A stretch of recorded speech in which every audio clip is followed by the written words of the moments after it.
From the moment you can remember, waking up when you are maybe 10, 11, 12 years old, or perhaps being in your early teens or even in your 20s. Heck, I'm 44 years old. And to this day, if I turn on the TV and I hear this,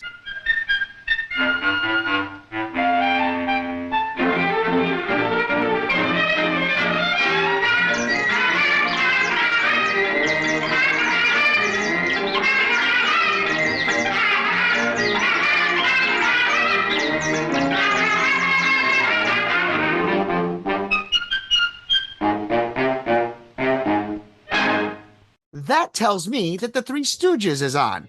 And that's what we're going to talk about today. Dr. Tom Eanelli's back. And what is your favorite TV show? Let's start it off. Have faith, let it begin. Starts right now.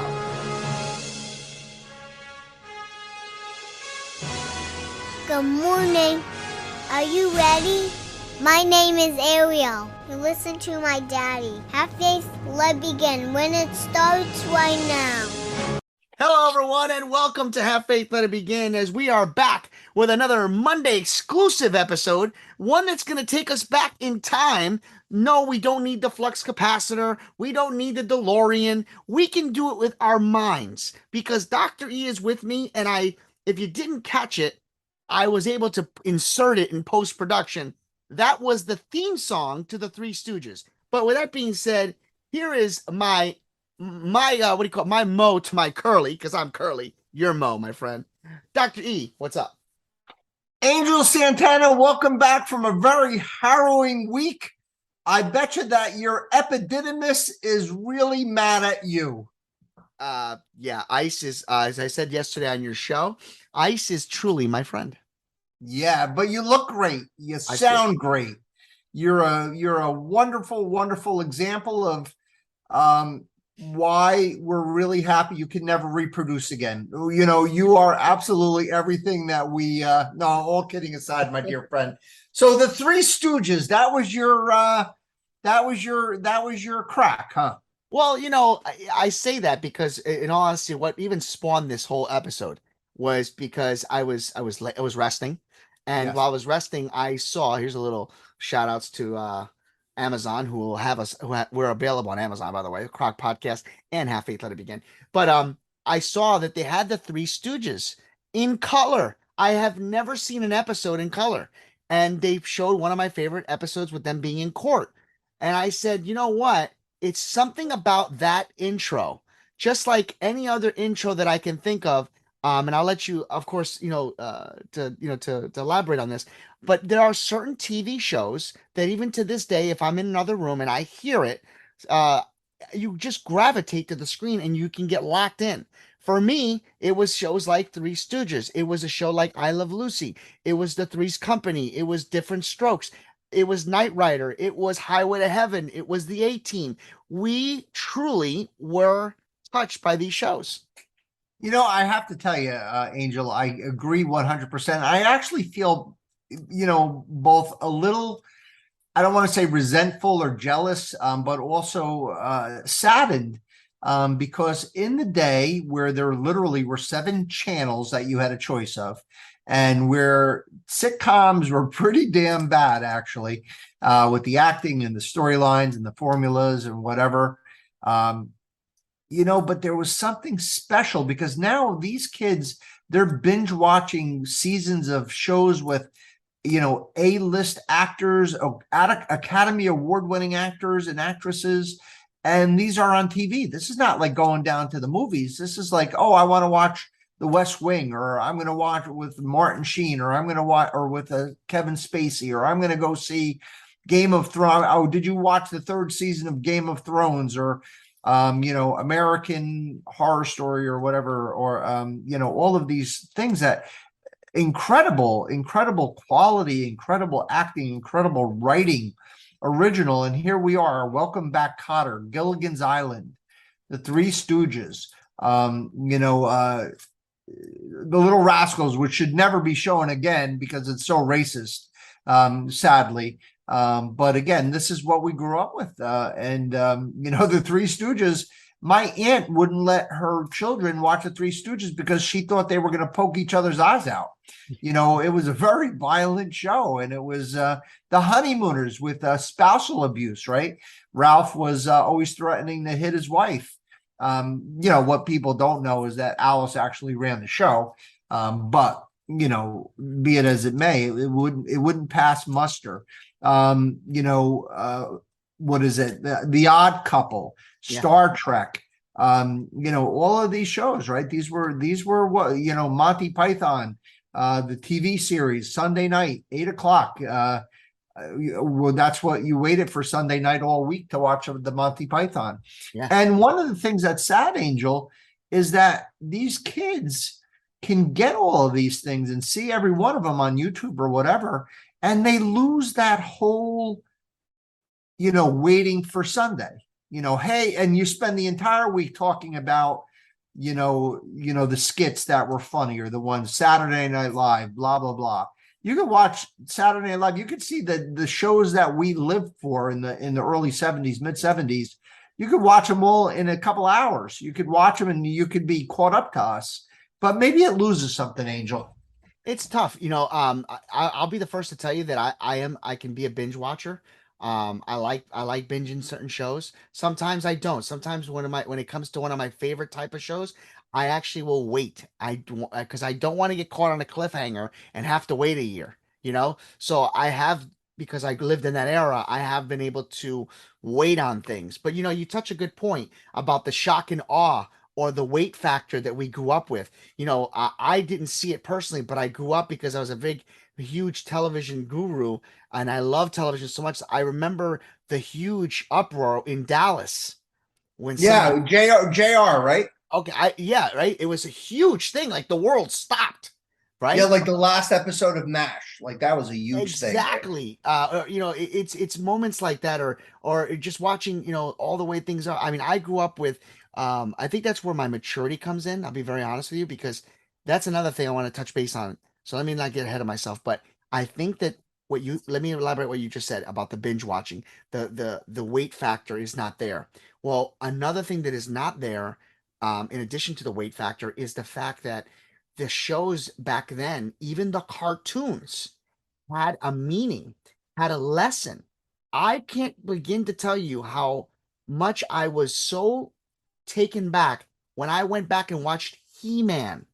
He-Man had a lesson. At the very end of the episode, He-Man would say, today's episode was about friendship, was about strangers. These were real life, there were messages here. Yeah. And Yeah. and believe it or not, schools would actually say, by the way, there's going to be an episode on He-Man. They're going to talk about don't talk to strangers. And we don't see that today. The message is Yeah, no, well lost. said. And I think it's a metaphor, right? Old TV might be a metaphor for simpler times and now more complicated times. I kind of am happy that I grew up when I did, because when we went to college, there were no computers. So of course, that meant I didn't have access to all the knowledge that the kids have now. But it also meant that I had to do things the old-fashioned way. I had to go to a library. There will be no libraries, or at least not any libraries that are like the libraries of the old days, to do a project. I had to type my reports on a typewriter. If a professor didn't show up, if he was 20 minutes late, she was 20 minutes late, there was no class. There was not an email saying, oh, I'm sorry, my dog got sick and here's your reading assignment for next week. It's like, that's on you. That's not on us. And 7 channels of TV. I think having too much choice is not good. I think it's confusing. I think less is more, Angel. And maybe I didn't believe that in my 20s and 30s and 40s. But as I went through my 50s and now I'm well into my 60s, I want less.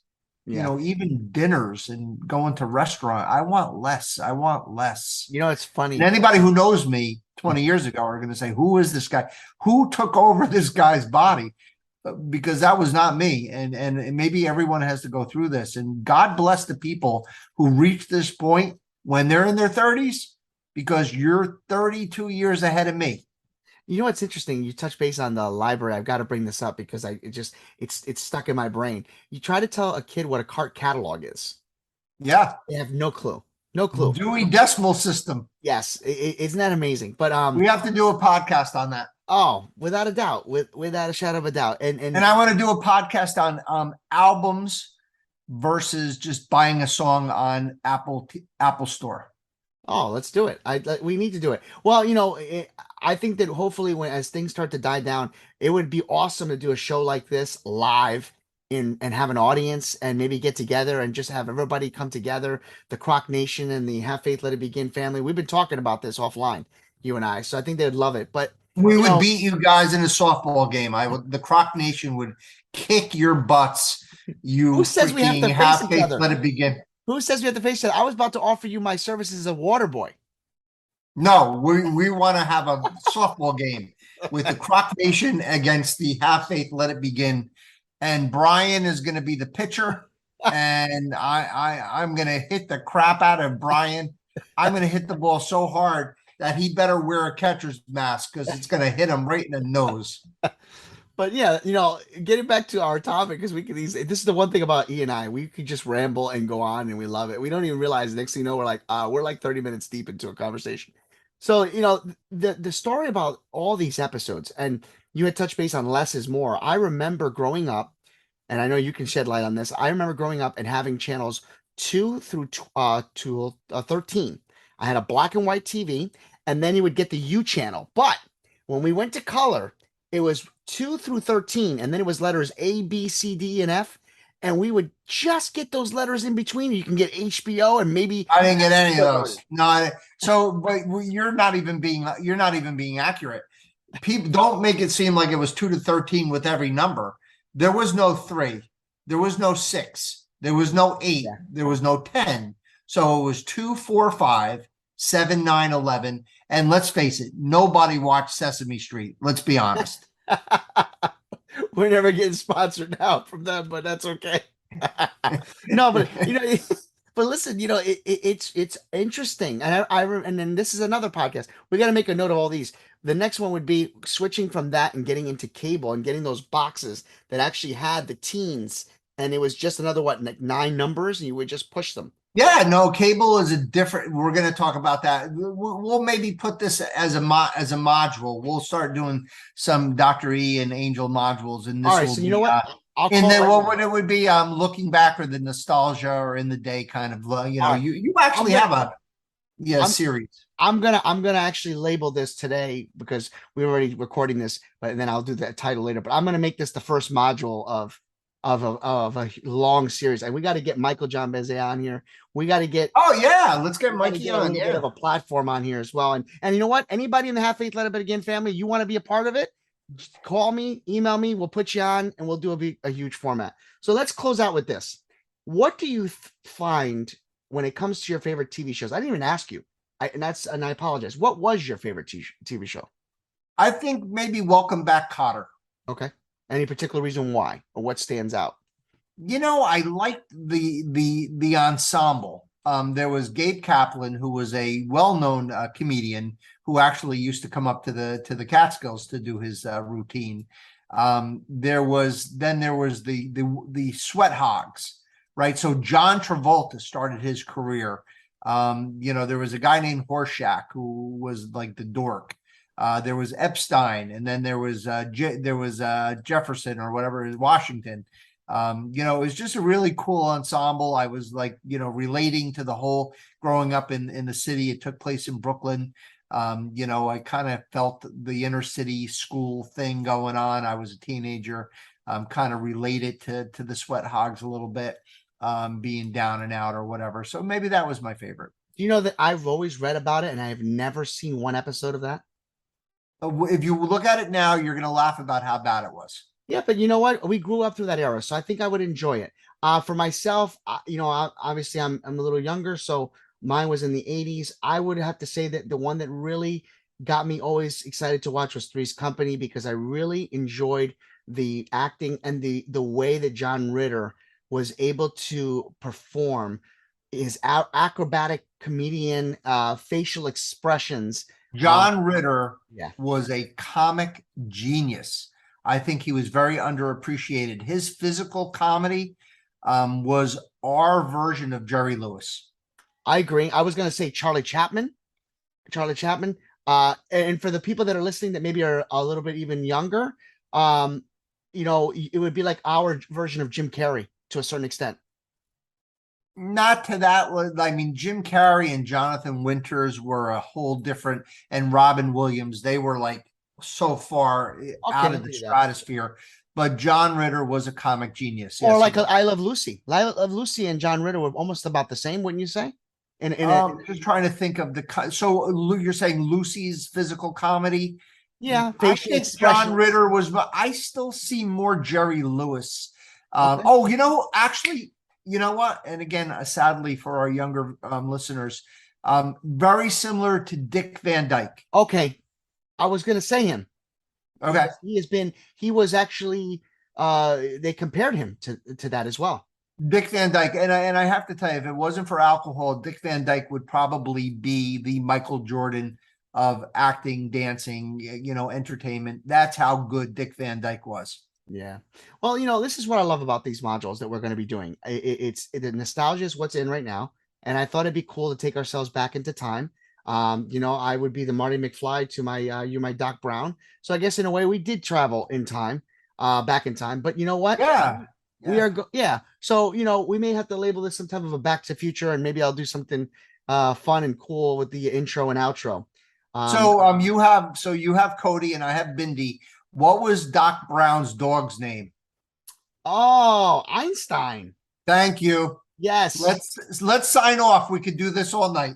Hold on, but what was his name when they went back to 1885? Oh, that was part 3. I don't remember. Copernicus. Good name. Trivia has begun here at Have Faith, Let It Begin. But there's a message here.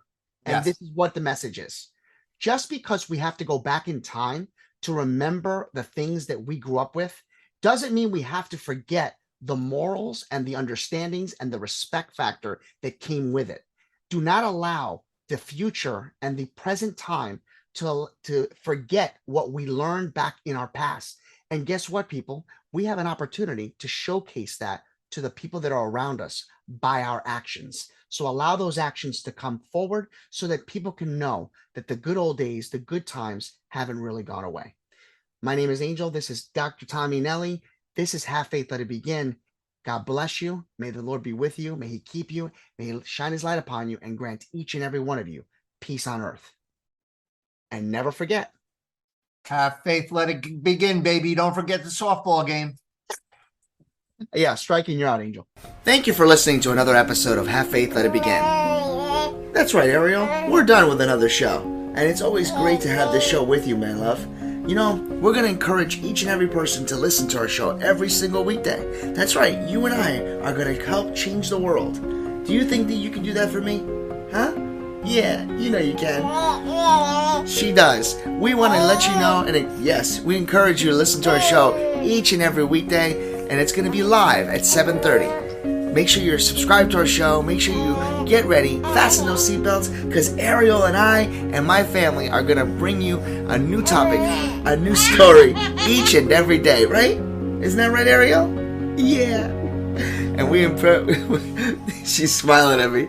Guys, enjoy your day.